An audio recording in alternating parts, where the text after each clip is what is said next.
2026 आ चुका है और बहुत से स्टूडेंट्स अब कह रहे हैं कि अब तो टाइम आ गया अप्लाई करने का एमबीबीएस अब्रॉड के लिए। तो कौन सी यूनिवर्सिटी, कौन सी कंट्री, कितनी फीस, क्या नियम, पूरी जानकारी चाहिए। तो डिटेल में वीडियो सर्च कर रहे हैं, इस वजह से मैं आपके सामने ये पूरा डिटेल्ड वीडियो लेके आया हूँ एमबीबीएस अब्रॉड 2026 के ऊपर। नमस्कार, मेरा नाम है गौरव पाठक और आप देख रहे हैं एमबीबीएस डायरेक्ट। मैं आपको बताऊंगा कि इस वीडियो के अंदर कि कौन कौन सी कंट्रीज में 2026 में एडमिशन लेना अच्छा रहेगा, कौन कौन से अच्छे ऑप्शंस हैं, किन देशों में कौन कौन सी यूनिवर्सिटीज़ को किस तरह की यूनिवर्सिटी माना जाता है। इसके अलावा ये भी बताऊंगा कि वहाँ पर खर्चा कितना होता है, हॉस्टल रिलेटेड प्रॉब्लम कहाँ पे कितनी होती है, कहाँ आपको हॉस्टल मिलता है, कहाँ नहीं मिलता है, कितना मिलता है, कैसा मिलता है, सब चीज़ों के बारे में पूरी डिटेल में डिस्कस करेंगे। कंट्रीज़ में कवर करूँगा जहाँ जहाँ इंडियन स्टूडेंट्स जाते हैं। तो सबसे पहली बात कि इंडियन स्टूडेंट्स कौन कौन से देशों में एडमिशन लेते हैं, तो उसके उसके लिए इस समय 5 मेजर कंट्रीज़ का नाम आता है। सबसे ज़्यादा एडमिशन्स होते हैं रशिया के अंदर, उसके बाद किर्गिस्तान के अंदर, उसके बाद कजाकिस्तान, फिर उज्बेकिस्तान और उसके बाद चाइना। अगर आप इन पाँचों देशों में से किसी देश में एमबीबीएस अब्रॉड के प्रोग्राम में जाते हैं तो आपको चांसेस हैं कि बहुत सारे इंडियन स्टूडेंट्स मिलेंगे। इसके अलावा जो नियम हैं वो सब मान्य होंगे, उसके अलावा आपको कोई प्रॉब्लम आने वाली नहीं है। लेकिन फिर भी जब डिटेल में आप जानेंगे कि कौन से देश की कौन सी यूनिवर्सिटी ज़्यादा अच्छी है, तो वो आपके लिए ज़रूरी रहेगा। उस पे हम आएंगे, लेकिन उससे पहले ये समझ लीजिए कि एनएमसी के नियम क्या कहते हैं। नेशनल मेडिकल कमीशन, जिसने 2021 में एक रेगुलेशन को लाके ये फैसला किया कि जो भी स्टूडेंट्स इंडिया से बाहर जाएंगे वो उन यूनिवर्सिटीज़ में जाएं जहां ये बेसिक क्राइटेरियाज पूरे होते हों, जिसमें पहली बात है कि पूरा प्रोग्राम इंग्लिश मीडियम में होना चाहिए। दूसरी बात कि जहाँ एडमिशन लो वहीं से डिग्री लो। ऐसा नहीं है कि आपने फर्स्ट ईयर में एडमिशन कहीं लिया, उसके बाद ट्रांसफ़र ले लिया और ट्रांसफ़र लेने के बाद में फिर आप वापस इंडिया आ गए और आपने 2 यूनिवर्सिटी से पढ़ाई के सर्टिफिकेट पूरे दिखा दिए। तो अब ऐसा हो नहीं सकता। आप जिस यूनिवर्सिटी में जाएँ तो पहले रिसर्च करके अच्छी यूनिवर्सिटी सिलेक्ट कर लें, क्योंकि ट्रांसफ़र आप ले नहीं पाओगे। तीसरी चीज़ कि जिस भी कंट्री में जा रहे हो वहाँ पर ये देख लेना कि प्रोग्राम कम से कम 4.5 साल का हो और कम से कम 1 साल की इंटर्नशिप हो। यानी कि 5.5 साल से कम का प्रोग्राम करके इंटर्नशिप के साथ आप वापस इंडिया आ गए तो वो वैलिड ही नहीं होगा। तो समझ लीजिए कि कम से कम 5.5 से 6 साल का अमूमन कोर्स ड्यूरेशन आपका रहेगा। उसके बाद इंडिया आने के बाद भी आपको फिर से एक इंटर्नशिप करनी पड़ेगी। तो ऐसा मत सोचिए कि आपने इंटर्नशिप किसी फॉरेन कंट्री में कर लिया, अब आप इंडिया में आके इंटर्नशिप नहीं करोगे, ऐसा भी नहीं है, आप करना पड़ेगा। नेक्स्ट एग्ज़ाम होगा वो सबके लिए होगा, इंडिया से आप ग्रेजुएशन करें या फिर आप किसी फॉरेन मेडिकल यूनिवर्सिटी से करके आ जाएँ, नेक्स्ट एग्ज़ाम में आपको अपीयर होना ही पड़ेगा। और उसके बाद आखिरी सबसे इम्पॉर्टेंट बात कि जिस भी कंट्री में जा रहे हो वहाँ आप रजिस्ट्रेशन करने के काबिल होने चाहिए। मतलब कि आपको लाइसेंस लेके आना है। फॉर एग्ज़ाम्पल आप चले गए रशिया, आपने वहाँ से कोर्स पूरा किया, उसके बाद आप इंडिया वापस आए और आपने कह दिया ये लो डिग्री मेरी, ये मैंने इंटर्नशिप कर ली और अब मेरे को यहाँ रजिस्टर कर लो। तो ऐसे रजिस्टर नहीं होगा, क्योंकि एक डॉक्यूमेंट और माँगा जाएगा और वो होगा आपने वहाँ पर रजिस्ट्रेशन करवाया। आप जिस कंट्री में पढ़ के आ रहे हो क्या वहाँ प्रैक्टिस करने के लिए आप एलिजिबल हो? अब वैसे सुनने में तो बड़ी बात लगती है कि अरे किसी दूसरे देश में जाके भी हमको रजिस्ट्रेशन करवाना पड़ेगा। लेकिन फिर भी आप एक इस तरह से सोच के देखिए कि आप जिस भी यूनिवर्सिटी में जा रहे हैं, चाहे जो मर्ज़ी आप कंट्री में जाएँ, जहाँ आप पढ़ाई कर रहे हो वहाँ वहाँ के लोकल स्टूडेंट भी पढ़ाई कर रहे होंगे। वो सब भी डॉक्टर बनना चाहेंगे और वो लोग तो लाइसेंस लेंगे ही, क्योंकि उनको प्रैक्टिस करनी है। तो आपको इस चीज़ से छूट नहीं मिलेगी। मतलब कि जो फॉरेन मेडिकल यूनिवर्सिटी में, फॉर एग्ज़ाम्पल रशिया में गए आप किसी यूनिवर्सिटी में, वहाँ आपने लोकल्स के साथ पढ़ाई की तो लोकल्स तो रजिस्ट्रेशन करवाएँगे, क्योंकि उनको डॉक्टर बनना है, तभी वो एमबीबीएस की पढ़ाई कर रहे हैं। तो आपको भी रजिस्ट्रेशन करवा के ही आना है वहाँ से। तो ये नियम है, कोई बहुत बड़ी बात नहीं है इसमें, ये सारे नियम पता है। 2021 में आ गए थे, 22 में, 23 में, 24 में, 25 में स्टूडेंट्स गए हैं, तो उनको सबको ये बात पता है। अब बात आती है कि कौन सी कंट्री में जाएँ और उनमें कौन-कौन सी यूनिवर्सिटीज़ हैं। तो मैंने एक लिस्ट बना के रखी हुई है, मैं आपको एक्सप्लेन कर देता हूँ। तो सबसे पहली बात आएगी रशिया की। रशिया में बहुत ज़्यादा इंडियन स्टूडेंट्स जाते हैं, तकरीबन 5 या 7 हज़ार स्टूडेंट्स आज की डेट में जा रहे होंगे एनुअल बेसिस पे रशियन मेडिकल यूनिवर्सिटीज़ में। और वहाँ 50 से भी ज़्यादा यूनिवर्सिटीज़ हैं रशिया में, जहाँ पर इंडियन स्टूडेंट्स का इंटेक होता है। कहीं 50-100 और तो कहीं पे 200, 300, 400। तो इस तरह से हर यूनिवर्सिटी में नंबर ऑफ़ स्टूडेंट्स की संख्या बदलती है, लेकिन 50 के करीब यूनिवर्सिटी ऐसी हैं जहाँ इंडियंस की प्रेज़ेंस आपको मिलेगी। बड़ा देश है, बहुत सारी यूनिवर्सिटीज़ हैं, तो ये भी समझने वाली बात है। आराम से आप समझ पाएँ इसको, इसके लिए मैंने इसको कई ग्रुप्स में डिवाइड किया है रशियन यूनिवर्सिटीज़ को। पहला ग्रुप ए, जहाँ पर एडमिशन मिलना बेहद मुश्किल है क्योंकि सीट्स कम हैं इंटरनेशनल स्टूडेंट्स के लिए और उसके बाद वहाँ पर एंट्रेंस एग्ज़ाम बहुत टफ होता है और भी बहुत सारे फैक्टर्स होते हैं, तो इंडियन स्टूडेंट्स को वहाँ पर या इंटरनेशनल स्टूडेंट्स को वहाँ पर इतना ईज़िली एडमिशन नहीं मिल पाता। जैसे मान के चलिए कि किसी यूनिवर्सिटी के पास में 100 के करीब इंटरनेशनल स्टूडेंट्स की सीट्स हैं, तो वो चाहेंगे कुछ यूरोपियन आ जाएँ, कुछ मिडल ईस्ट से आ जाएँ, कुछ अरबिक स्टूडेंट आ जाएँ, कुछ साउथ ईस्ट एशिया से आ जाएँ, कुछ साउथ एशिया से आ जाएँ, तो इस तरह से क्या है बहुत सारे कंट्रीज़ से 2-4, 2-4-4 ऐसे एडमिशन होते हैं। इस वजह से मुश्किल हो जाता है और किसी-किसी यूनिवर्सिटी की प्रेफ़रेंस होती है कि उनको इंडियन स्टूडेंट्स ही ज़्यादा चाहिए, तो वहाँ पर एडमिशन थोड़ा आसान हो जाता है क्योंकि वहाँ पर आपको नेशनैलिटी की वजह से थोड़ा-सा फ़ायदा मिल जाता है। तो जो पहला ग्रुप है जहाँ एडमिशन बेहद मुश्किल है, उसमें एक नाम आता है first Moscow state medical university का। काफ़ी एक्सपेंसिव यूनिवर्सिटी है, मॉस्को की सबसे बड़ी यूनिवर्सिटी है, इनफैक्ट पूरे रशिया की ये सबसे अच्छी यूनिवर्सिटी मानी जाती है। टोटल बजट आप मान के चलिए कि लगभग 15 लाख रुपए साल का खर्चा होगा यहाँ पर, ट्यूशन फीस, हॉस्टल फीस वगैरह को जोड़ लो आप आज की डेट में तो। तो ये यूनिवर्सिटी है फर्स्ट मॉस्को, एडमिशन बेहद मुश्किल है। दूसरी यूनिवर्सिटी है पीपल फ्रेंडशिप यूनिवर्सिटी, ये भी मॉस्को में ही है और इसमें भी एडमिशन मिलना बहुत मुश्किल है। तो यहाँ पर कितने इंडियन्स आपको मिलते हैं? एवरेज 5-7 इंडियन स्टूडेंट्स का एडमिशन हर साल यहाँ पर हो जाता है। अफोर्डेबिलिटी की भी बात है क्योंकि बहुत सारे ऑप्शंस अवेलेबल हैं कम खर्च में, तो स्टूडेंट्स प्रेफर करते हैं कि हम वहाँ चले जाएँ। इसके अलावा तीसरी यूनिवर्सिटी जहाँ एडमिशन काफ़ी मुश्किल होता है वो है कजान स्टेट मेडिकल यूनिवर्सिटी। अब कजान स्टेट मेडिकल यूनिवर्सिटी तो बहुत पुरानी है, वहाँ एडमिशन क्यों मुश्किल होता है? क्योंकि बड़ी यूनिवर्सिटी है, नंबर ऑफ़ सीट्स यहाँ पर लिमिटेड है, 150 के करीब एडमिशन होते हैं। अब होता क्या है कि बहुत लोग जानते हैं कि कजान स्टेट मेडिकल यूनिवर्सिटी बहुत अच्छी, बहुत पुरानी यूनिवर्सिटी है, तो चलो इसमें अप्लाई करते हैं। अब एप्लीकेशन आ जाती है उनके पास 1000 के आसपास इंडिया से।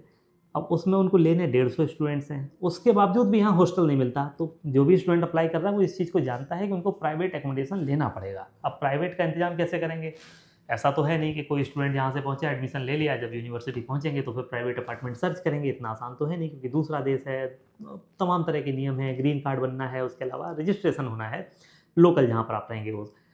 तो जनरली अपार्टमेंट मिलना लगभग नामुमकिन है फर्स्ट ईयर के स्टूडेंट्स को जो तुरंत पहुँचेंगे। कैसे मिलता है?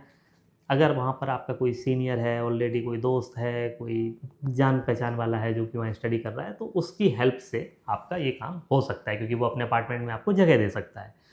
ये एक फैक्टर है, बाकी एडमिशन ऐसा मान के चलिए कजान स्टेट मेडिकल यूनिवर्सिटी में एडमिशन की विंडो 5-7 दिन के लिए ओपन होती है।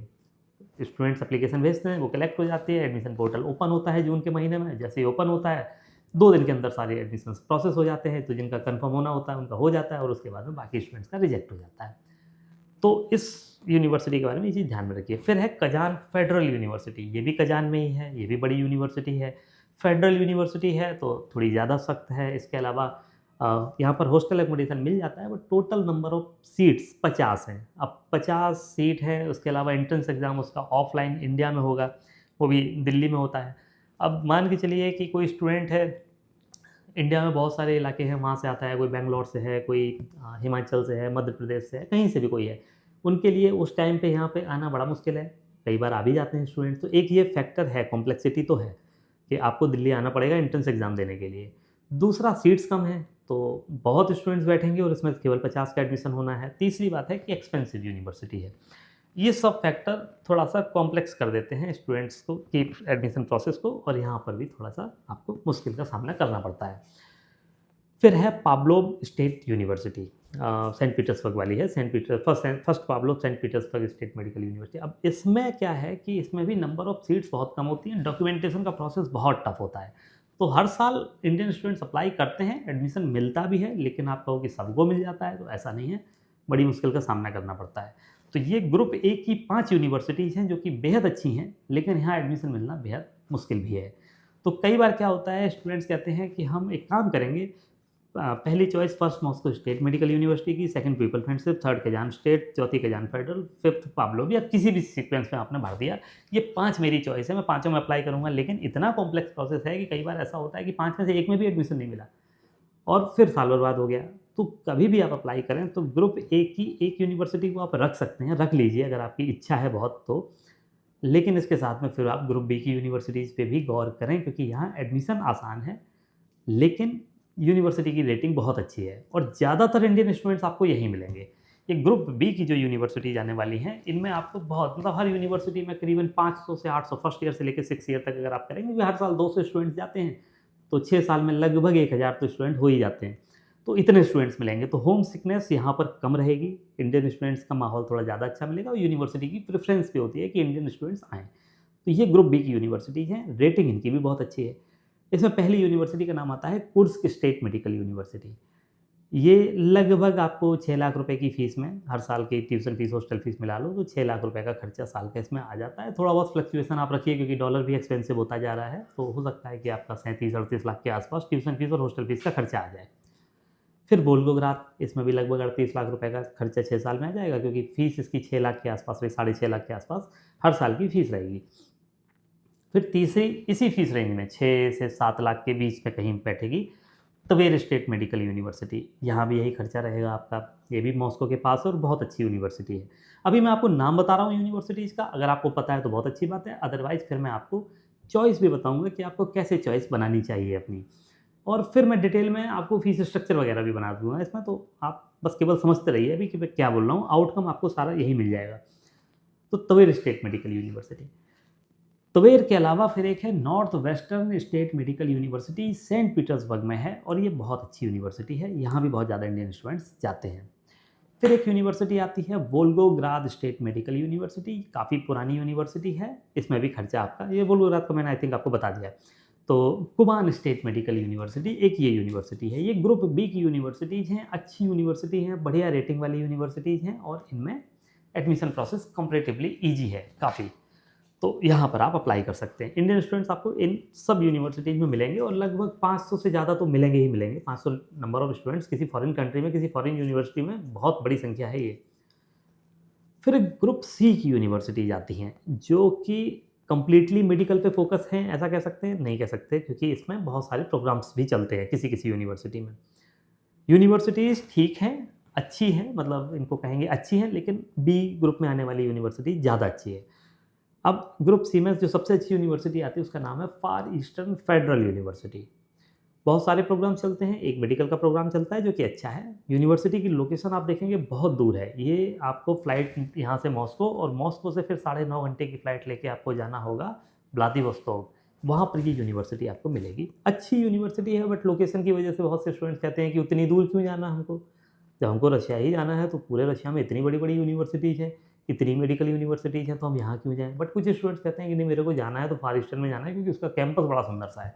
तो आपकी पर्सनल चॉइस के ऊपर डिपेंड करेगा, बट यूनिवर्सिटी ये ठीक है। फिर साइबेरिया में एक यूनिवर्सिटी है क्रास्नोयार्स्क स्टेट मेडिकल यूनिवर्सिटी, अच्छी यूनिवर्सिटी है, बट साइबेरिया में है और फीस भी इसकी कम है, 4 लाख रुपए फीस होगी, हॉस्टल वगैरह जोड़ लो, 5 लाख इंडियन करेंसी में पर ईयर का खर्चा रहेगा, बट अच्छी यूनिवर्सिटी है। Orenburg state medical university, Orenburg छोटा-सा टाउन है, अच्छी यूनिवर्सिटी है, बहुत ज़्यादा इंडियन स्टूडेंट जाते हैं वहाँ पर, आप यहाँ पे जा सकते हैं। फिर एक यूनिवर्सिटी है Perm state medical university, location central Russia में आती है और इंडियन स्टूडेंट्स आपको यहाँ पर मिलेंगे, तो यहाँ भी आप जा सकते हैं। फिर मॉस्को के पास एक यूनिवर्सिटी है Yaroslavl state medical university, Indian students यहाँ भी बहुत बड़ी संख्या में जाते हैं।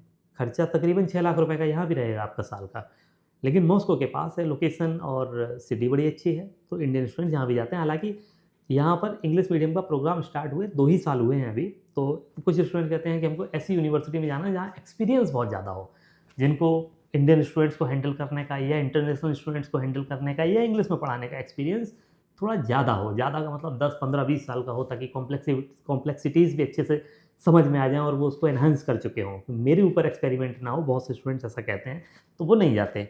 लेकिन बहुत से स्टूडेंट समझते हैं इस चीज़ को कि इंग्लिश मीडियम की यूनिवर्सिटी है, अपना भाई पूरा सेटअप तो उन्होंने तैयार किया ही होगा, उसके बाद ही उन्होंने वहाँ पर प्रोग्राम स्टार्ट किया होगा, तो हम जाते हैं। तो ये पर्सनल चॉइस है, बट यूनिवर्सिटी मॉस्को के पास अच्छी लोकेशन पर है। फिर एक यूनिवर्सिटी है सारातोव स्टेट मेडिकल यूनिवर्सिटी, ये भी एक अच्छी यूनिवर्सिटी मानी जाती है। और रोस्तोव ऑन दोन में एक यूनिवर्सिटी है, रोस्तोव स्टेट मेडिकल यूनिवर्सिटी, इस यूनिवर्सिटी में भी इंडियन स्टूडेंट्स जाते हैं, लेकिन ये ग्रुप सी की यूनिवर्सिटीज़ में बहुत कम स्टूडेंट्स जाते हैं ओवरऑल। मतलब ऐसे समझ लीजिए कि ग्रुप ए की यूनिवर्सिटीज़ में जितने कम जाते हैं, उससे थोड़े से ज़्यादा जाते होंगे, तो वही उससे डबल जाते होंगे, तो ग्रुप सी में जाते होंगे, क्योंकि ये चॉइस फिट नहीं बैठती बहुत से स्टूडेंट्स के मन में। जैसे सोचते हैं कि फार ईस्टर्न जाएंगे दूर पड़ेगा, क्रास्नोयार्स्क जाएंगे वही साइबेरिया में पड़ेगा, ओरेनबर्ग जाएंगे तो भाई फीस बहुत ज़्यादा है, उससे अच्छा है कि हम मॉस्को के पास कोई यूनिवर्सिटी में चले जाते हैं इतनी फ़ीस में। पर्म में भी वही बात आती है, यारोस्लावल में एक्सपीरियंस की बात आती है, सारातोव में लोग सोचते हैं कि भाई क्यों ही जाएँ सारातोव, कुछ ऐसा मतलब स्पेशल तो ऑफ़र कर नहीं रहे। तो ये बातें आती है, लेकिन फिर भी कितने स्टूडेंट जाते होंगे? हर साल लगभग 100 स्टूडेंट्स पर यूनिवर्सिटी में मिलेंगे, तो 400-500 स्टूडेंट्स आपको यहाँ मिल जाएँगे, ऐसी बात भी है। फिर आती है ग्रुप डी की यूनिवर्सिटी, जिनको कहा जाता है लो कॉस्ट यूनिवर्सिटीज़। रशिया में बहुत बड़ी संख्या में स्टूडेंट्स लो कॉस्ट यूनिवर्सिटीज़ में जाते हैं। जैसे इसमें जो सबसे अच्छी यूनिवर्सिटी है ग्रुप डी कैटेगरी में जो मैंने डाली है, नॉर्दर्न स्टेट मेडिकल यूनिवर्सिटी। अब नॉर्दर्न स्टेट मेडिकल यूनिवर्सिटी में आप समझिए कि 150 सीट थी, बढ़ा के 250 कर दी गई। 250 सीट के लिए 1200 से ज़्यादा एप्लीकेशन पहुँची। क्योंकि लो कॉस्ट यूनिवर्सिटी थी, 3,20,000 रूबल फीस थी लास्ट ईयर, रूबल भी कमज़ोर था तो लोगों को लगा 3.5 लाख रुपए फीस ट्रांसफ़र करते समय 3,40,000 इंडियन रुपीज़ में 3,20,000 रूबल हो गए थे और बहुत से स्टूडेंट्स ने अप्लाई किया। अब इतनी एप्लीकेशन चली गई, अब स्टूडेंट्स को तो जब लेना ही 250 स्टूडेंट को है और 1250 के आसपास एप्लीकेशन पहुंच गई, तो हर 5 में से 4 स्टूडेंट्स रिजेक्ट हो ही जाएंगे क्योंकि सीट ही नहीं है। तो आप समझिए कि एप्लीकेशन किस फ्लो में जाती हैं यहाँ पर, क्योंकि लो कॉस्ट यूनिवर्सिटी है। और फिर रिजेक्शन ऐसा नहीं है कि किसी को रैंडमली रिजेक्ट कर दिया, आपने छोटी मिस्टेक की आपका रिजेक्शन हो गया। जैसे 2 बजे का टाइम स्लॉट है एंट्रेंस एग्ज़ाम का, आपने 2:05 तक लेट कर दिया, किसी रीज़न की वजह से रिजेक्ट हो गए। आपका फेस साफ़ नहीं आया, रिजेक्ट हो गए। आपको लाइटनिंग अच्छी नहीं दिखी वहाँ पर, तो रिजेक्ट हो गए। कान में ईयरफ़ोन लगा था तो रिजेक्ट हो गए। पीछे से किसी ने, आप एंट्रेंस एग्ज़ाम दे रहे हैं, वीडियो कैमरा ओपन करके पीछे से कोई वॉक कर रहा है तो रिजेक्ट हो गए। तो ये रहता है क्योंकि उनके पास सीट्स ही कम है। अगर उनके पास 250 सीट होती और 250 ही एप्लीकेशन जाती तो शायद कोई रिजेक्ट ना होता। लेकिन पॉपुलैरिटी समझिए आप, ग्रुप डी की यूनिवर्सिटीज़ में सबसे अच्छा नाम नॉर्दर्न स्टेट मेडिकल यूनिवर्सिटी का। दूसरा फिर Sevastopol state university. Sevastopol state university में उतने बड़ी संख्या में स्टूडेंट्स तो नहीं पहुँचे। लगभग ये समझिए कि 75 के आसपास स्टूडेंट्स पहुँचे होंगे, उनका टारगेट था 150, लेकिन 75 के आसपास ही पहुँचे हैं। रीज़न क्या है? एक तो ये यूक्रेनियन साइड में आती है, मतलब क्रीमिया में है यूनिवर्सिटी, तो बहुत से स्टूडेंट उस चीज़ की वजह से सोचते हैं कि वहाँ नहीं जाना है। और इसके अलावा थोड़ा मॉस्को के सराउंडिंग में लोग सर्च करते हैं तो वो भी नहीं है। अब जाने की वजह क्या है, क्यों आगे आने वाले टाइम में और स्टूडेंट्स यहाँ पर जाएँगे, उसका रीज़न है, एक तो ये यूनिवर्सिटी जिस लोकेशन पे है वहाँ पर क्लाइमेट काफ़ी अच्छा रहता है। दूसरा, यूनिवर्सिटी की जो पढ़ाई होती है वो बड़ी अच्छी होती है, यूनिवर्सिटी का अपना इंफ्रास्ट्रक्चर बड़ा शानदार है। तीसरी चीज़ है कि इंग्लिश मीडियम में उन्होंने प्रोग्राम स्टार्ट किया है और इंडियंस को वो ज़्यादा सपोर्ट कर रहे हैं, वो ज़्यादा चाहते हैं कि इंडियन स्टूडेंट्स उनके पास आएँ। तो एक ये रीज़न है, इस वजह से उसको प्रमोट भी ज़्यादा किया जा रहा है। और उसमें ऐसी कोई बात नहीं है, अगर लो कॉस्ट में आप जा रहे हैं तो सेवस्तोपोल स्टेट यूनिवर्सिटी आपके लिए एक अच्छी चॉइस हो सकती है। धीरे धीरे ट्रस्ट बढ़ेगा, धीरे धीरे और इंडियन स्टूडेंट्स पहुँचेंगे। अब जो यूक्रेन वॉर वाली सिचुएशन है उसका कोई असर होता तो 2 साल में दिख जाता, ऐसा कोई असर तो वहाँ है नहीं। लेकिन फिर भी मन में डाउट होता है स्टूडेंट्स को, तो वो डाउट तो डाउट है। तो इस वजह से आप अपनी पर्सनल चॉइस इसको बना सकते हैं। अगर लो कॉस्ट में जा रहे हैं, थोड़ा बहुत आपको होम सिकनेस की समस्या इस वजह से आ सकती है क्योंकि इंडियन स्टूडेंट्स आपको यहाँ पर कम मिलेंगे। लगभग 150 टोटल इंडियन स्टूडेंट्स मिलेंगे, फर्स्ट ईयर सेकंड ईयर मिला के, थर्ड ईयर में तो कोई है ही नहीं। तो ये है। एक और यूनिवर्सिटी है लो कॉस्ट में, सिक्तिवकार स्टेट यूनिवर्सिटी। सिक्तिवकार स्टेट यूनिवर्सिटी ये रशिया में आती है, प्रॉपर रशिया के अंदर सेंट्रल में रीजन में रहेगी। आप मैप पे सर्च करके देख लेना, यहाँ पर आप एडमिशन ले सकते हैं। अच्छी यूनिवर्सिटी है, कॉस्ट ऑफ लिविंग काफ़ी कम रहेगी।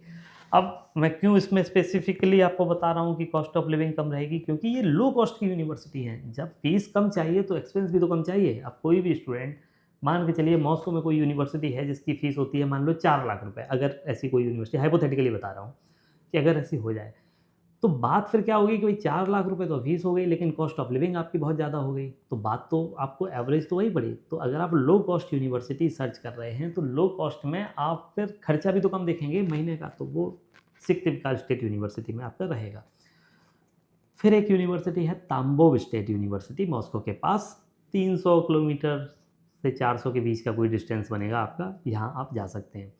North Ossetian state medical university academy, NOSMA जिसको बोलते हैं, इसमें भी बहुत ज़्यादा इंडियन स्टूडेंट्स पहुँचे हैं इस बार। 200 सीट है, पूरी सीटें फुल हैं यहाँ पर। इसके अलावा बस्कीर स्टेट मेडिकल यूनिवर्सिटी, एक समय में लो कॉस्ट यूनिवर्सिटीज़ में बस्कीर का इतना नाम हुआ करता था कि स्टूडेंट की चॉइस होती है वही बस्कीर जाना है, या कोई एक आध सेकेंडरी चॉइस कर रही है, बट प्राइमरी चॉइस बस्कीर है क्योंकि लो कॉस्ट है, बड़ी अच्छी यूनिवर्सिटी है। तो यूनिवर्सिटी तो ये बड़ी अच्छी है। लेकिन जब से इसमें ओवर एडमिशन हुए, जब 2022 में यहाँ पर 1200 स्टूडेंट पहुँचे थे, हमने वीडियो के माध्यम से बताया भी था कि भाई इतनी बड़ी संख्या में स्टूडेंट्स पहुँचेंगे तो एडमिशन कैंसिल होंगे या फिर क्वालिटी ख़राब होगी। बट जो होना था वो हुआ, न यूनिवर्सिटी मानी न कंसल्टेंट माने, और यहाँ पर 1200 एडमिशन्स हुए हर साल में। और अब ये स्थिति है कि कोई बस्कीर में जाना नहीं चाहता। पूरे रशिया की सबसे बदनाम यूनिवर्सिटीज़ में से एक बस्कीर स्टेट मेडिकल यूनिवर्सिटी है। अब धीरे धीरे ये सुधारेंगे, जब अपना 200-250 के रेंज में एडमिशन करते रहेंगे, हॉस्टल अच्छे प्रोवाइड करेंगे, तब जाके होगा। अब केस तो ऐसे भी आए इसमें कि रैंडमली किसी को हॉस्टल अलॉट कर दिया जो यूनिवर्सिटी की लोकेशन से 50 किलोमीटर दूर था। अब प्रैक्टिकली पॉसिबल नहीं है कि 50 किलोमीटर आए, 50 किलोमीटर जाए कोई बच्चा, नहीं समझ में आता। लेकिन फिर भी ये यूनिवर्सिटी बस्कीर स्टेट मेडिकल यूनिवर्सिटी, अब भी इसमें एडमिशन होते हैं, लेकिन हाँ, चीज़ें काफ़ी हद तक कंट्रोल में हैं। आज की डेट में सुधार किया जा रहा है। जिसका ट्रस्ट हो गया कि हाँ अब दोबारा ऐसा नहीं होगा, वो चले जाते हैं, और जिनको लगता है कि भैया दूर रहो, थोड़ा सा हमको बच के चलना है, करियर दांव पे नहीं लगाना, वो नहीं जाते। तो ये आपकी अपनी चॉइस हो सकती है। अब इसके बाद में मैं आपको बताऊं कि आपको एडमिशन लेना कैसे चाहिए। इतनी यूनिवर्सिटीज आपने सुन ली, अब आप कहोगे कि मैं तो हो गया कन्फ्यूज, मुझे तो पहले 4 यूनिवर्सिटी पता थी, अब तो इन्होंने बता दी 32, अभी तो और भी ऐसी हैं जो इन्होंने बताई नहीं, तो अब टोटल मैं कैसे एडमिशन लूँ। तो इसके लिए तो पहली बात mbbsdirect.com पे विजिट कर लो। अगर कोई कन्फ्यूजन है तो डायरेक्ट बात कर लो। अब मैं यहाँ पे ये भी बता देता हूँ, कुछ नहीं करना, यहीं सुन लो आप, अगले 2 मिनट में मैं आपको बता देता हूँ। अगर आपको मॉस्को के पास में जाना है, मॉस्को के आसपास के रीजन में रहना है, तो आपके लिए सबसे अच्छी चॉइस है Moscow nuclear physics university, MEPhI, Moscow engineering physics institute, तमाम नाम है, चेंज होते रहते हैं, मैफी नाम से पॉपुलर है। मैफी में आप मॉस्को कैंपस में चले जाइए। फीस का खर्चा लगभग 8 लाख रुपए साल का रहेगा। ये अफोर्ड नहीं कर सकते, आपको लगता है 6 की रेंज में आना चाहिए, तो मॉस्को इंजीनियरिंग फिजिक्स मैफी का ही एक कैंपस ओबनिंस्क में है। आप ओबनिंस्क कैंपस में चले जाइए, 6 लाख का खर्चा हो जाएगा। मॉस्को से लगभग 120 किलोमीटर दूरी है, सेंटर से मिलाएंगे तो ओबनिंस्क नाम का ओब्लास्ट है, टाउन है, वहाँ पर ये यूनिवर्सिटी है, वहाँ जाइए आप। तो ये तो हो गई आपकी चॉइस कि अगर आपको मॉस्को के आसपास ही रहना है तो। और अगर आपको लगता है ये इंजीनियरिंग फिजिक्स कहाँ से आ गई बीच में, ये न्यूक्लियर क्या बोल रहे हैं, हमको तो मेडिकल यूनिवर्सिटी में जाना है, तो आप चले जाओ त्वेर स्टेट मेडिकल यूनिवर्सिटी में। यही 2 ऑप्शन आपके पास हैं अगर आप मॉस्को के आसपास रहना चाहते हो तो। एक ऐसी यूनिवर्सिटी चाहिए आपको जो बहुत ज़्यादा एक्सपीरियंस्ड हो, जहाँ इंडियन स्टूडेंट्स भी बहुत ज़्यादा हों, इंग्लिश मीडियम का प्रोग्राम करने का उनको बड़ा एक्सपीरियंस हो, तो ऐसे में आप जाइए कुर्स्क स्टेट मेडिकल यूनिवर्सिटी में। ये आपके लिए सबसे अच्छी चॉइस रहेगी। इंडियन स्टूडेंट्स आपको हर साल यहाँ पर 200 इंडियन स्टूडेंट्स नए मिल जाएंगे, मतलब कि 200 एडमिशन हर साल होते रहते हैं। तो आपको 1000 से लेके 1200-1300 एडमिशन मतलब स्टूडेंट्स आपको कैंपस में मिलेंगे। तो फीडबैक भी अच्छा है, आप वहाँ जा सकते हैं। 6 लाख रुपए सालाना खर्चा रहेगा, बहुत अच्छी चॉइस है। अब आपने सोचा कि नहीं, ना तो मेरे को वहाँ कुर्स्क जाना है, ना तो मेरे को मॉस्को के आसपास रहना है, मुझे तो रशिया में सेंट पीटर्सबर्ग पसंद है, मुझे सेंट पीटर्सबर्ग में जाना है। तो सेंट पीटर्सबर्ग में आप चले जाइए north western state medical university में। अच्छी चॉइस है, आपकी अफोर्डेबल रेंज की यूनिवर्सिटी, 5 लाख रूबल की फीस होगी इसकी सालाना, जिसको इंडियन करेंसी में कन्वर्ट करोगे 5.5 लाख रुपए के आसपास रहेगी। हॉस्टल फीस वगैरह इंक्लूड कर लोगे, आपका 6.5 लाख रुपए साल में खर्चा हो जाना है। और ये यूनिवर्सिटी आपको बहुत अच्छी एजुकेशन देगी। कैंपस के अंदर ही हॉस्टल है, कैंपस के अंदर ही आपको सारी सुविधाएं मिलती हैं। ये आपके लिए अच्छी चॉइस है। फिर अगर आपको ऐसा चाहिए कि नहीं, मेरे को तो एक ऐसी जगह जाना है रशिया में जहाँ सर्दी ज़्यादा ना हो, इतनी हार्श विंटर ना हो, तो कुबान स्टेट मेडिकल यूनिवर्सिटी चले जाओ। इन सबको अपनी प्राइमरी चॉइस आप बना सकते हो। अब सबसे बड़ी बात कि इन सब यूनिवर्सिटीज़ में खर्चा कितना होगा, कम से कम 6 लाख रुपए, ज़्यादा से ज़्यादा 8 लाख रुपए, इसके बीच में इन सब यूनिवर्सिटीज़ की फ़ीस आ जाती है हॉस्टल समेत। तो ये हो गया आपका सालाना खर्च, और यहाँ पर ये यूनिवर्सिटीज़ की मैंने चॉइस बता दी। अब लो कॉस्ट यूनिवर्सिटीज़ कि हमको लो कॉस्ट में जाना है, खर्चा हमारा कम से कम हो जाए, तो लो कॉस्ट में मैं आपको बोलूँगा कि थोड़ा सा रिस्की मैटर होता है। आप अगर लो कॉस्ट में किसी ऐसी यूनिवर्सिटी में चले गए, जैसे नॉर्दर्न में आपने अप्लाई किया, एडमिशन नहीं हुआ, आपने सोचा कि नॉर्थ ओसेटियन में कर देते हैं, अब रैंडमली आपने कहीं और कर दिया, रैंडमली। लो कॉस्ट में पूरी प्लानिंग के साथ जाओ। उसमें पहली चॉइस आप रखिए नॉर्थर्न स्टेट मेडिकल यूनिवर्सिटी की। डॉक्यूमेंट्स सब कुछ आपके कंप्लीट हो जाने चाहिए। आप मान के चलिए कि जुलाई एंड तक आपके सारे डॉक्यूमेंट्स चाहिए, मैक्सिमम बता रहा हूँ, इससे पहले भी एडमिशन क्लोज हो सकता है कि 15 जून तक सब कुछ चाहिए हो आपको। नीट का स्कोर कार्ड, आपके पासपोर्ट की ट्रांसलेटेड कॉपी, आपकी HIV रिपोर्ट, हेपेटाइटिस बी का test, chest X-ray, fitness certificate, fees का अमाउंट रेडी, सब कुछ आपके पास रेडी होना चाहिए 15 जून तक। फर्स्ट स्लॉट में एडमिशन दी, एंट्रेंस एग्जाम में बैठिए, एंट्रेंस एग्जाम पास हो जाता है, आप जाके पढ़ाई कीजिए, सबसे अच्छी चॉइस है। उसके बाद में सेकंड नंबर पे रख लीजिए सिक्तिविकार स्टेट यूनिवर्सिटी को। ये बहुत अच्छी यूनिवर्सिटी है, यहाँ पर आपका खर्चा भी कम, सबसे कम खर्च रशिया में इसी यूनिवर्सिटी का है। 3 लाख रुपए सालाना इसकी फ़ीस है। हो सकता है थोड़ा 10-15% का इंक्रीमेंट हो जाए, या नीचे भी हो सकती है, करेंसी पे डिपेंड करेगा। यहाँ जाइए आप, बहुत अच्छा एक्सपीरियंस आपका रहेगा।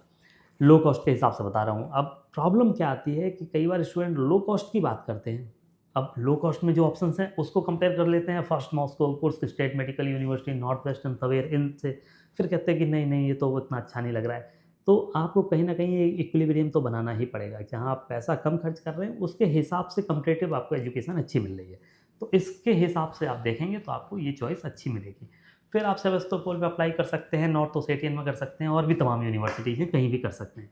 लेकिन हमारी रिकमेंडेशन यही है कि नॉर्दर्न में आप करिए, फर्स्ट चॉइस बना लीजिए, सेकंड में आप सिक्किमकार रख लीजिए, थर्ड पे आप सेवस्तोपोल रख लीजिए, और इस हिसाब से आप आगे करते रहिए जो भी आपको चॉइस रखनी है वो। तो रशिया की ये यूनिवर्सिटीज़ हैं, इनके अलावा भी और यूनिवर्सिटीज़ होंगी। अगर आपको डिटेल में केवल रशिया की सारी 60 यूनिवर्सिटीज़ का वीडियो चाहिए तो डिस्क्रिप्शन में आप कमेंट करके बता दीजिए, अदरवाइज़ डिस्क्रिप्शन में जो लिंक दिया हुआ है उस पे आप क्लिक करके वेबसाइट पे पढ़ लीजिए। लेकिन आपको जानना है मेरे से अगर, तो मैं आपको एक वीडियो बना के दे दूँगा, लेकिन उसमें आप कमेंट करके बता दो कि क्या-क्या आपकी यूनिवर्सिटी की रिक्वायरमेंट है, किस तरह का आप रशिया पे वीडियो चाहते हो। ठीक है, नेक्स्ट वीडियो में इस पे बनाऊँगा ज़रूर। अब बात करते हैं रशिया के अलावा और कहाँ स्टूडेंट्स जाते हैं, तो उसके बाद जाते हैं किर्गिस्तान में। किर्गिस्तान में आप ये समझिए 5 गवर्नमेंट यूनिवर्सिटीज़ और बहुत सारी प्राइवेट यूनिवर्सिटीज़, लेकिन इन सबको भी मिला लो तो भी वो टोटल नंबर ऑफ यूनिवर्सिटीज़ निकलेंगी रशिया से 1/5। मतलब रशिया में किर्गिस्तान के मुकाबले 5 गुना ज़्यादा यूनिवर्सिटीज़ हैं जो MBBS का प्रोग्राम ऑफ़र कर रही हैं। हो सकता है इससे भी ज़्यादा हों। और अगर हम गवर्नमेंट रिकॉग्नाइज्ड यूनिवर्सिटी की बात करें, प्राइवेट हटा दें, तो अंतर तो बहुत बड़ा है। 10 गुना ज़्यादा यूनिवर्सिटी रशिया में है, लेकिन नंबर ऑफ़ स्टूडेंट्स आप देखोगे तो रशिया जाते हैं स्टूडेंट्स 5,000, किर्गिस्तान जाते हैं 4,000। जब रशिया में 8,000 हो गए तो किर्गिस्तान में 6,000 हो गए, थोड़ा-सा ही अंतर रहता है। मतलब आप समझिए कि पॉपुलैरिटी किर्गिज़ यूनिवर्सिटीज़ की रशियन यूनिवर्सिटीज़ से भी ज़्यादा है। और क्यों है, उसका सीधा कारण है, स्टूडेंट्स को चाहिए सबसे पहले एक ऐसी कंट्री में जाएँ, जहाँ पर शांति से अपना प्रोग्राम पूरा कर सकें, आना-जाना आसान हो, खर्चा कम लगे और चीज़ें बहुत आसानी से कंट्रोल में हो जाएँ। किर्गिज़ यूनिवर्सिटीज़ में क्या होता है, इंडियन स्टूडेंट्स का फीडबैक इसलिए भी अच्छा रहता है क्योंकि उनको घर जैसा माहौल मिलता है। ज़्यादातर एजेंसीज़ या कंसल्टेंट वहाँ पर हॉस्टल या मेस का इंतज़ाम करवा देते हैं। इसके अलावा स्टूडेंट्स अगर अपार्टमेंट में जाना चाहें तो वहाँ जा सकते हैं। पर्सनलाइज़्ड सर्विसेज़ ज़्यादा हैं किर्गिस्तान के अंदर। आप अगर डिटेल में देखेंगे, आप रिसर्च कीजिए, आपको खुद ही पता चलेगा।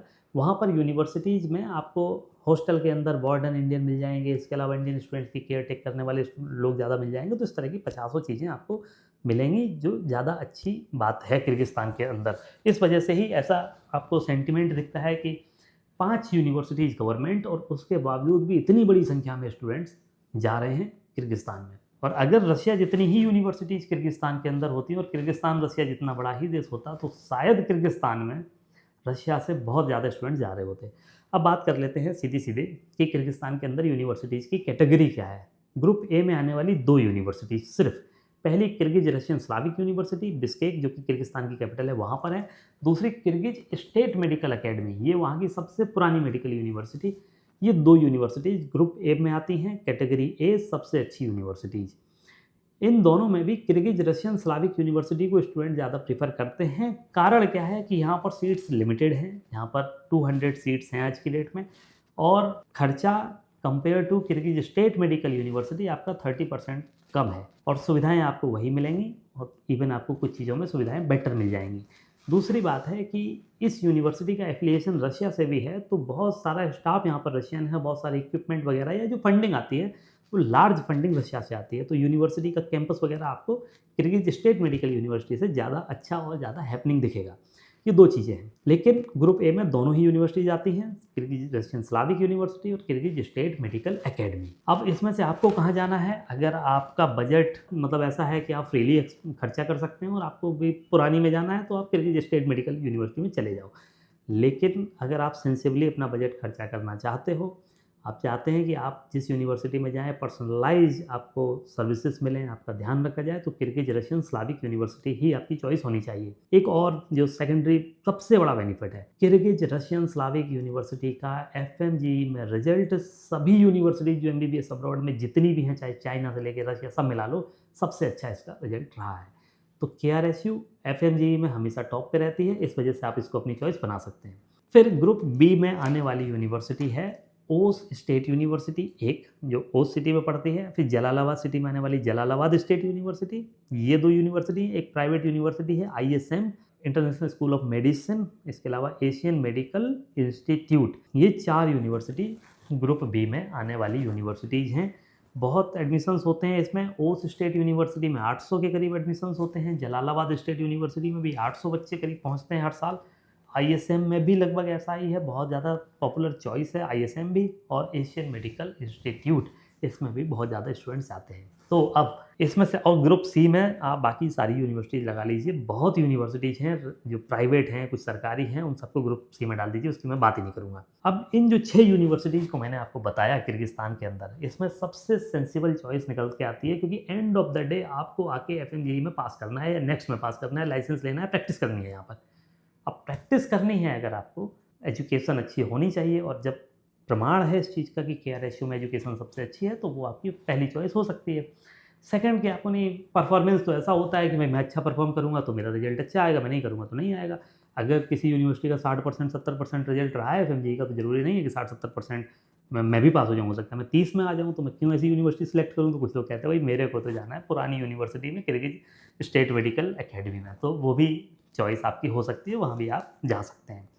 खर्चा लेकिन ज़्यादा होगा। केआरएसयू में खर्चा आपका लगभग 30 लाख रुपए, फूड का एक्सपेंस हटा दो, फूड का इंक्लूड कर लो, आपका लगभग 36 लाख रुपए का खर्चा होगा। किर्गिज़ स्टेट मेडिकल एकेडमी में ये खर्चा आपका लगभग 45 के आसपास पहुँचेगा।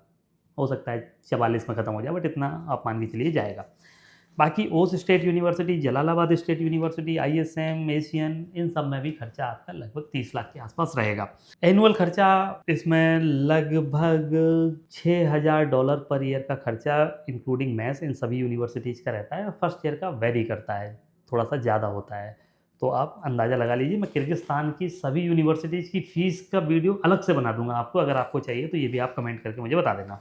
अब चलते हैं आगे कजाकिस्तान के ऊपर।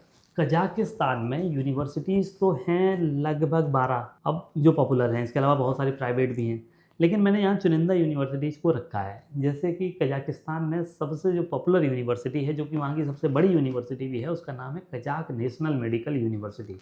अलमाटी सिटी में है, बहुत अच्छी यूनिवर्सिटी है, यहाँ पर आप एडमिशन ले सकते हैं। अलमाटी में ही दूसरी यूनिवर्सिटी है कैस्पियन यूनिवर्सिटी, यहाँ भी आप ले सकते हैं एडमिशन। और वहाँ पर तीसरी यूनिवर्सिटी है अल फराबी। अच्छा, कजाक नेशनल मेडिकल यूनिवर्सिटी में कोई प्रॉब्लम नहीं है, केवल बजट की बात है। वहाँ बजट आपका 40 लाख से ऊपर पहुँचेगा, हो सकता है 50 पहुँच जाए। टोटल आप हॉस्टल वगैरह का खर्चा मिलाएंगे तो। और मैं फिर बता रहा हूँ, फ़ीस के बारे में वीडियो अलग से बना दूंगा अगर चाहिए, अगर आपको पता ही है, क्योंकि अब आज की डेट में फ़ीस सबको पता ही होता है। लेकिन मैं अभी यूनिवर्सिटीज़ की स्पेसिफिक बात कर रहा हूँ। मैं बस ये बोलूँगा कि हाई बजट की यूनिवर्सिटी है, लेकिन अगर बजट है आपका तो ये कन्वीनियंट भी बहुत है। आप दिल्ली से बैठे, आप पहुँचे सीधे 3 घंटे की फ़्लाइट लेके अलमाटी यूनिवर्सिटी पहुँच गए। अगर आपको ट्रैवल में बहुत ईजी चाहिए, जैसे कि बिस्केक की यूनिवर्सिटी, किर्गिस्तान के लोग क्यों पसंद करते हैं कि दिल्ली से बैठे सीधे फ़्लाइट पकड़ी और वहाँ बिस्केक पहुँच गए, तो ये एक चीज़ रहती है। फिर कैस्पियन यूनिवर्सिटी भी ठीक है, सुविधाएं बहुत अच्छी हैं वहाँ पर। फिर तीसरी यूनिवर्सिटी है अल फराबी कजाक नेशनल यूनिवर्सिटी, जो कि सबसे ज़्यादा हाईएस्ट रैंकिंग वाली यूनिवर्सिटी है कजाकिस्तान के अंदर। बट मेडिकल में मैं फिर भी आपको रिकमेंड नहीं करूँगा, क्योंकि मेडिकल का उनका 6 साल का एक्सपीरियंस है और 600 के करीब कंप्लेन होंगे उनके पास में। कोई बच्चा कहता है कि वहाँ टीचर अच्छे नहीं आ रहे, कोई कहता है कि कजाक नेशनल मेडिकल यूनिवर्सिटी में भेज दिया मुझको 20 क्लास करने के लिए, तो इस तरह की प्रॉब्लम वहाँ पर आती हैं। प्रोग्राम स्टार्ट किया 2019 में वहाँ पर कजाक नेशनल यूनिवर्सिटी में। 2019 में प्रोग्राम स्टार्ट हुआ, सारे एफिलिएशन पूरे हैं, सब कुछ ठीक है, कहीं कोई ऐसा नहीं है कि अप्रूवल नहीं है या कुछ भी नहीं है, सब कुछ अच्छा है। बट अभी उनका सिस्टम सेट हो रहा है, हो सकता है अब ज़्यादा अच्छा हो जाए। आपको अगर जाना है, आपकी चॉइस है, तो आप बिल्कुल जा सकते हैं। खर्चा बहुत कम नहीं है, बट हाँ 30% का अंतर है कजाक नेशनल मेडिकल यूनिवर्सिटी के कंपैरिजन में। बाकी साउथ कजाक मेडिकल एकेडमी शिमकेंत में, ये भी बहुत अच्छी यूनिवर्सिटी है, यहाँ भी आप जा सकते हैं। इसके अलावा भी देखिए कजाकिस्तान में इसके अलावा भी तमाम यूनिवर्सिटीज़ हैं, ऐसा नहीं है कि यही यूनिवर्सिटीज़ हैं, बहुत हैं, स्थान मेडिकल कॉलेज है। लेकिन बात ये निकल के आती है ना कि आप अगर किसी भी यूनिवर्सिटी में जा रहे हैं, कितना पैसा आप खर्च कर रहे हैं, उसके अगेंस्ट में आपको वैल्यू क्या मिल रही है, मिल भी रही है या नहीं मिल रही है। तो अगर वैल्यू नहीं मिल रही है तो जाहिर सी बात है आप क्यों ही जाएंगे वहाँ पर। तो ये ध्यान रखना। उज्बेकिस्तान में आप ये समझ के चलिए कि पिछले 5 सालों में हर साल लगभग 2,500 के करीब स्टूडेंट्स पहुँचे हैं, और 2025 में तो कम से कम 6,000 स्टूडेंट पहुँच गए होंगे। उज्बेकिस्तान बहुत पॉपुलर रहा, मतलब इतना पॉपुलर, और क्यों पॉपुलर हुआ ये तो पता ही नहीं चल रहा है अभी, बट मान के चलिए कि है। और मैं कुछ पॉसिबल रीजन बता देता हूँ कि स्टूडेंट के माइंडसेट में क्या बातें रहती होंगी जिस वजह से ये सारे स्टूडेंट उज्बेकिस्तान की तरफ इतनी बड़ी संख्या में जा रहे हैं। पहली चीज़, लाइसेंसिंग एग्जाम होना नहीं है। आपने वहाँ पढ़ाई की, डिग्री मिली, वही आपका लाइसेंस है, उसी से प्रैक्टिस करो। तो एनएमसी के जो रूल रेगुलेशन है, आखिरी जो उसमें पॉइंट मैंने आपको बताया था कि लाइसेंस लेके आना है, तो वो बात वहाँ पर ख़त्म हो जाती है। तो उज्बेकिस्तान के लिए समझिए कि क्यों इतने इंडियन स्टूडेंट जाते हैं, क्योंकि वहाँ पर लाइसेंस का एग्ज़ाम तो होता नहीं है। आपने डिग्री कंप्लीट की, वही डिग्री आपका लाइसेंस है। तो इसलिए बहुत से स्टूडेंट कहते हैं कि हमको एडिशनल एक हर्डल पार नहीं करना पड़ेगा, तो हम चले जाते हैं उज्बेकिस्तान। तो ठीक है। अब वहाँ यूनिवर्सिटीज़ कौन कौन सी हैं? तो ग्रुप ए में आने वाली 2 यूनिवर्सिटीज़ हैं। पहली है ताशकंद स्टेट मेडिकल यूनिवर्सिटी, दूसरी है समरकंद स्टेट मेडिकल यूनिवर्सिटी। अब पहली वाली जो यूनिवर्सिटी है, 2025 में ताशकंद में बहुत सारी मेडिकल यूनिवर्सिटीज़ थी। Tashkent dental university, paediatric university, और तमाम यूनिवर्सिटी उन्होंने मिला के एक बना दी Tashkent state medical university. Number of seats बहुत कम है एडमिशन्स के लिए। अभी तो ऐसा मान के चलिए 150 सीट है। 150 सीट के लिए बड़ी संख्या में आवेदन आते हैं। एंट्रेंस एग्जाम होता है, क्योंकि पॉपुलैरिटी ज़्यादा है, क्योंकि लोकेशन का एक कन्वीनियंस रहता है। स्टूडेंट्स को सोचते हैं कि भाई दिल्ली से बैठेंगे या कहीं से भी बैठेंगे, ताशकंद कैपिटल में उतरेंगे, आगे हमको जाना नहीं है, तो ये हमारे लिए सही रहेगा। जहाँ डायरेक्ट फ्लाइट की कनेक्टिविटी होती है वहाँ पर इंडियन स्टूडेंट बहुत ज़्यादा पसंद करते हैं। तो इस वजह से यहाँ पर ताशकंद में एप्लीकेशन तो आते हैं, बट उनके पास उतनी सीटें नहीं है। तो उसके बाद में स्टूडेंट जाते हैं फिर समरकंद स्टेट मेडिकल यूनिवर्सिटी में। वो भी अच्छी यूनिवर्सिटी, अच्छी लोकेशन, और एक फास्ट ट्रेन से 3 घंटे के अंदर पहुंच जाते हैं समरकंद। ताशकंद उतरोगे, 3 घंटे के अंदर आप समरकंद पहुंच जाओगे। तो ये आपके लिए कन्वीनियंट चॉइस हो सकती है। अब इसके बाद में ग्रुप बी में आने वाली 2 यूनिवर्सिटी, एक है Gulistan state medical university, state university भी एक great, Gulistan state university medical faculty, low cost में अच्छी यूनिवर्सिटी। लोकेशन कहाँ पर है? ताशकंद से समरकंद के बीच में कहीं आती है Gulistan state university. Indian students इस बार वहाँ पे जाएंगे, अभी भी एप्लीकेशंस आ रही हैं, तो स्टूडेंट्स जा ही रहे हैं वहाँ पे, तो वहाँ आप जा सकते हैं अगर लो कॉस्ट में जाना है तो। कितना खर्चा होगा? तो तकरीबन आप मान लीजिए कि 28 लाख रुपए में आपका पूरा कोर्स कंप्लीट हो जाएगा। एनुअल फीस, एक्यूरेट फीस आप वेबसाइट से ले सकते हैं, या फिर मैं आपको अलग वीडियो में ये बता दूंगा, स्पेसिफिक वीडियो बना दूंगा उज्बेकिस्तान का। दूसरा है कराकलपाक मेडिकल इंस्टीट्यूट, KMI नूकुस। ये भी आजकल बहुत स्टूडेंट्स पूछ रहे हैं, क्योंकि यूनिवर्सिटी ऐसी है जो अच्छी एजुकेशन ऑफर कर रही है, सुविधाएं उनके पास अच्छी हैं, और कनेक्टिविटी भी बड़ी अच्छी है। मतलब यहाँ से एक कनेक्टिंग फ्लाइट लेके आप पहुँच जाएंगे। जैसे आप रशिया जाते हैं वैसे ही मान के चलिए कि उतना ही टाइम लगेगा, आप 6-8 घंटे में पहुँच जाएंगे। अब इसके बाद में फिर बात करते हैं चाइना की। चाइना की यूनिवर्सिटीज़ की रेटिंग बहुत अच्छी है। झीजियांग यूनिवर्सिटी ने अभी तो हार्वर्ड यूनिवर्सिटी को भी पीछे कर दिया है, उसकी रैंकिंग बड़ी अच्छी हो गई है। वो टॉप यूनिवर्सिटी मानी जाती है दुनिया की, झीजियांग यूनिवर्सिटी। हमारे स्टूडेंट वहाँ स्टडी कर रहे हैं। इसके अलावा और भी हैं, सियान जियाओटोंग है, शंघाई जियाओटोंग है, xiamen यूनिवर्सिटी, बहुत सी यूनिवर्सिटीज़ हैं। लेकिन प्रैक्टिकल क्या है, 2020 के बाद से इंडियन स्टूडेंट्स की संख्या चाइना में लगातार घटी है। कितनी घटी है? पहले जाते थे लगभग 4,000 students per year Chinese universities में, और उससे भी पहले ये कब जाते थे? ये लगभग 2017-18 की बात बता रहा हूँ। और उससे और 3 साल पीछे चले जाओ आप, 2014-15 के आसपास, तो चाइना में इंडियन स्टूडेंट्स जाते थे लगभग 6,000 हर साल, क्योंकि वहाँ तमाम ऐसी यूनिवर्सिटीज़ थी जो चाइनीज़ में पढ़ाई करवाती थी, लेकिन वहाँ भी आप जाके पढ़ाई कर सकते थे। बट 2018 के बाद नियम आया, चाइना ने ही निकाला कि आप अगर इंटरनेशनल स्टूडेंट को एनरोल कर रहे हैं तो इंग्लिश मीडियम में कीजिए। तो इंग्लिश मीडियम की यूनिवर्सिटी थी 45। अब उसके बाद कोविड आया, इंडिया चाइना के रिलेशन ख़राब हुए, धीरे धीरे होते होते अब चाइना में इंडियन स्टूडेंट्स जा नहीं रहे। अब 2024 की बात करो, सितंबर के महीने में मोदी जी, जिनपिंग और पुतिन वगैरह सब ने हाथ मिला लिया, और अब इंडिया चाइना के रिलेशन सुधर रहे हैं। लेकिन भरोसा आते आते टाइम लगता है। तो ऐसा नहीं है कि वर्ल्ड लीडर्स ने हाथ मिला लिया तो इसका मतलब ये हो गया कि अब आम जनमानस भी ये सोचेगा कि ठीक है कोई बात नहीं, चाइना के साथ सब कुछ भूल जाते हैं। तो ये तो रियलिटी है। लेकिन फिर भी कुछ स्टूडेंट्स चाइना जाते हैं। अभी कितने जाते होंगे? लगभग 200-250 स्टूडेंट्स पूरे इंडिया से चाइना में जाते हैं। जैसे झीजियांग यूनिवर्सिटी में इंडिया से 2 स्टूडेंट का सिलेक्शन हुआ, एक हमारा स्टूडेंट था, एक कोई और। तो ऐसे ही सियान जियाओटोंग की बात करें तो टोटल 15 स्टूडेंट्स गए इंडिया से, तो उसमें कुछ हमारे स्टूडेंट्स हैं, कुछ और भी तमाम इंडिया से गए। तो हमारे लिए सबसे पहली बात है, अगर आप चाइना जा रहे हैं तो चाइना में लाइसेंसिंग एग्ज़ाम चाइनीज़ लैंग्वेज में होगा। उसके लिए आपको HSK लेवल 6 पार करना होगा, जो कि पहले भी करना पड़ता था। मतलब चाइनीज़ लैंग्वेज आपको आनी चाहिए, जो कि आ भी जाएगी, उतनी बड़ी बात नहीं है ये। बात आती है इंडिया चाइना के रिलेशन की, उस हिसाब से इंडियन स्टूडेंट्स अब थोड़े से कम जा रहे हैं। लेकिन अगर आपको चाइना जाना ही है तो कहाँ जाएँ? तो जाइए एक ऐसी जगह पे जहाँ पे ऑलरेडी इंडियन स्टूडेंट्स जा रहे हैं अभी और पढ़ाई कर रहे हैं। तो ऐसे में आपको 3 यूनिवर्सिटीज़ बताऊँगा आपको। पहली है xiamen यूनिवर्सिटी, जहाँ अभी भी 20-25 इंडियन स्टूडेंट्स हर साल जाते हैं। दूसरी है सियान जियाओटोंग, जहाँ पर 15-20 स्टूडेंट हर साल इंडिया से पहुँच रहे हैं अभी भी आज के समय में। और तीसरी यूनिवर्सिटी है नानजिंग मेडिकल यूनिवर्सिटी। इन तीनों ही यूनिवर्सिटी में अगर आपको एडमिशन लेना है, आपका थ्रू आउट 75% से ऊपर हर सब्जेक्ट में और एग्रीगेट सब में मिला के होना ही चाहिए। जब हर सब्जेक्ट में होगा तो एग्रीगेट तो होएगा।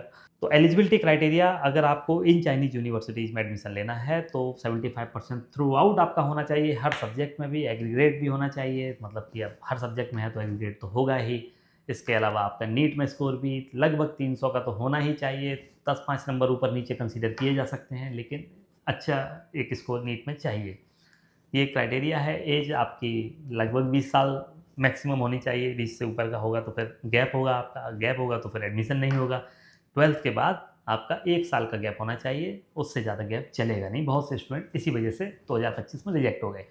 फिर फीस कितनी लगेगी? लगभग 6 लाख रुपए साल का तो खर्चा है, 1 लाख रुपए का हॉस्टल होगा, इसके अलावा तमाम और खर्चे भी होते हैं। मान के चलिए आपका 8 से 10 लाख रुपए साल का खर्चा हो जाएगा।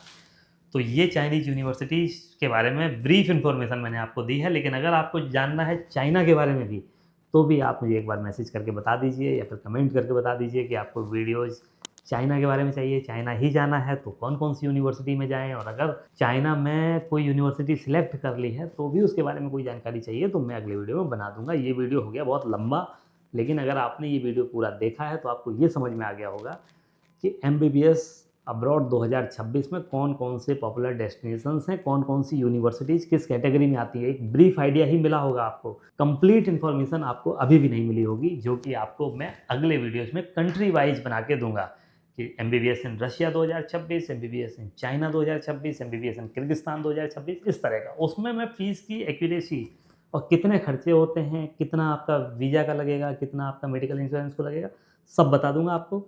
बाकी इस चैनल को सब्सक्राइब कर लीजिए ताकि आपको वो इन्फॉर्मेशन जो आपको अब चाहिए वो टाइम से मिल जाए। और अगर आपको कोई जानकारी चाहिए, डिस्क्रिप्शन में नीचे लिंक दिया हुआ है, उससे हमसे कनेक्ट हो सकते हैं, व्हाट्सएप से कनेक्ट हो सकते हैं, फ़ोन कर सकते हैं। बाकी देखते रहें MBBS डायरेक्ट। Thank you.